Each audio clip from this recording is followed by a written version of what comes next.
Uh, I thought of actually leading off this rant with this next story coming out of Mexico.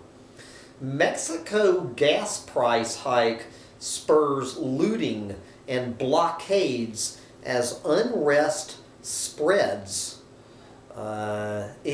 Anybody who does not understand that it is the price of a gallon of gas is perhaps the single number one most important thing on clueless fucking morons' minds. You can fuck with anything else, but do not fuck with the clueless morons' price on a gallon of gas, or this is what you're gonna get.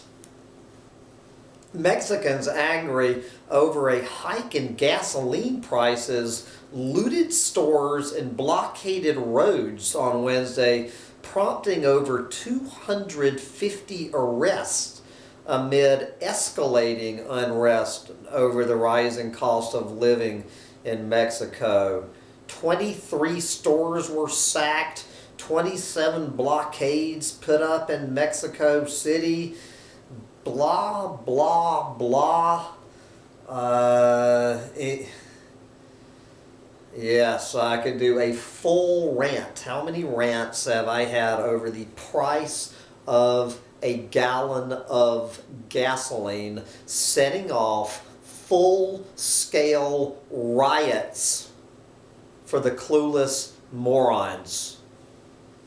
All right, here's the annual story on this that we go through every year. Threatened bluefin tuna fetches $632,000 at Tokyo auction. A $600,000 price tag may seem mighty high for just one tuna fish. But if every torpedo-shaped tuna cost that much, perhaps the species would not be teetering on the edge of extinction.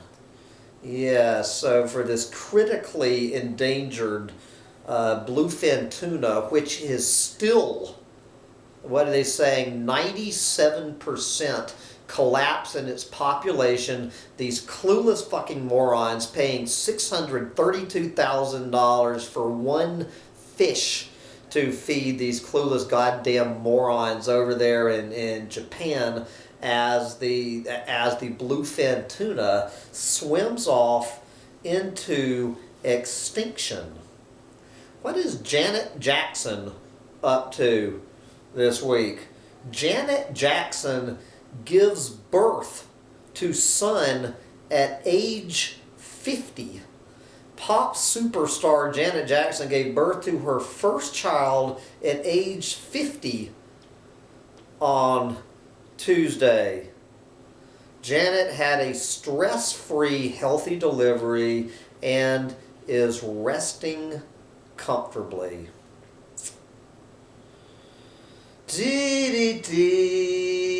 From Janet Jackson to some little village in India. Finally, we get some good news from the overpopulation front.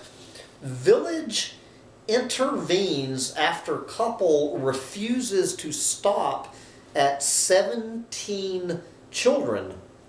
While the world's most populous nation, China, has restrictions on the number of children a couple can have,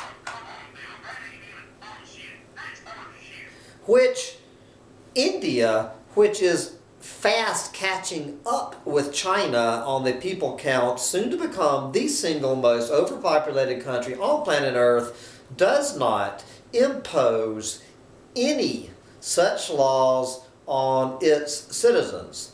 As a result, many Indian families do not see it as a problem to keep producing children until a boy is born, and sometimes an entire village has to intervene to halt the juggernaut. It does not give the details how the villagers convinced this couple not to go for number 18. And the fact is they already had a boy. So they can't use that excuse. Anyway, I'm hoping they intervene by holding the clueless fucking moron down on the ground and cutting his balls off. I'm hoping that's the way they intervened. Now, from overpopulation to, again, this was I almost did a whole separate rant on this year's Consumer Electronics Show in Las Vegas. Good God Almighty, guys. With all of the ink being spilled on this one, I could have done an entire roundup rant on the Consumer Electronics shows. This is just, I just threw a dart and came up with this news story. These are the most incredible new TVs unveiled at CES 2017.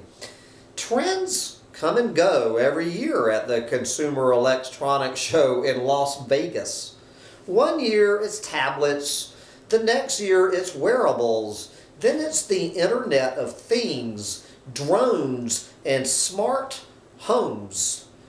But don't worry, we're just back to the good old TVs on display that make us drool uncontrollably. This year we have seen some particularly drool-worthy televisions shown off at CES. And in this post, we'll cover the best of the best. Okay, there is no question, and we mean none whatsoever, that LG's new line of signature OLED TVs stole the show at CES this year. These TVs are ridiculous. They should not exist. Science should not allow them. LG's new OLED TV is 2.57 millimeters thick. We will pause for a moment to let that sink in. And we're going to move from Las Vegas to Israel, where we see Israel's flying car passenger drone moves closer to delivery.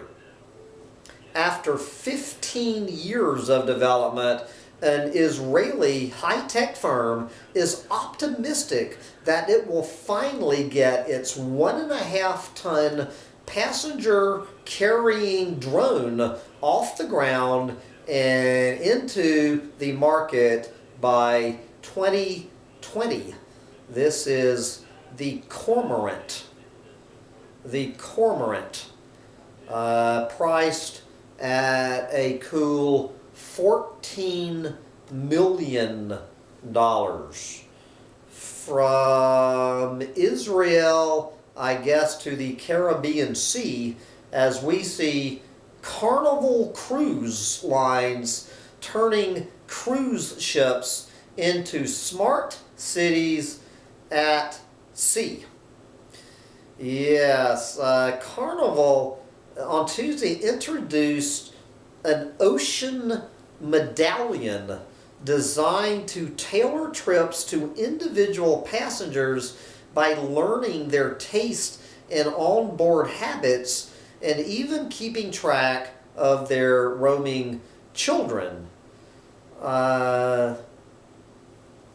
So these clueless fucking moron cruise ship passengers, I guess, put this thing around their neck, this medallion, capable of whispering wirelessly to a web of onboard sensors, the medallions are designed to help cruise operators anticipate guests' needs, their needs, making note of, say, a favorite wine.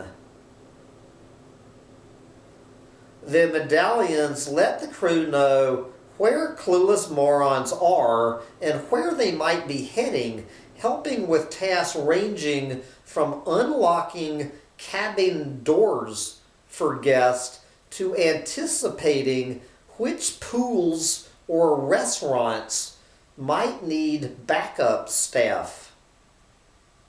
Medallions also act as wallets, charging purchases to people's shipboard accounts. From smart cruise ships to toddlers. A toddler causes chaos in a CNN studio because that is what toddlers do. This one, guys, I had no clue what this headline meant. Congressman's teen son grounded after dabbing during swear-in photo with Speaker Ryan. No clue what, I am the clueless moron in here, so I had to read this story to find out what the hell dabbing is. Dabbing is a dance move in which a person extends one arm out diagonally, puts the other arm across their face, and looks into their elbow. Is this dabbing? The move entered the mainstream in the United States after NFL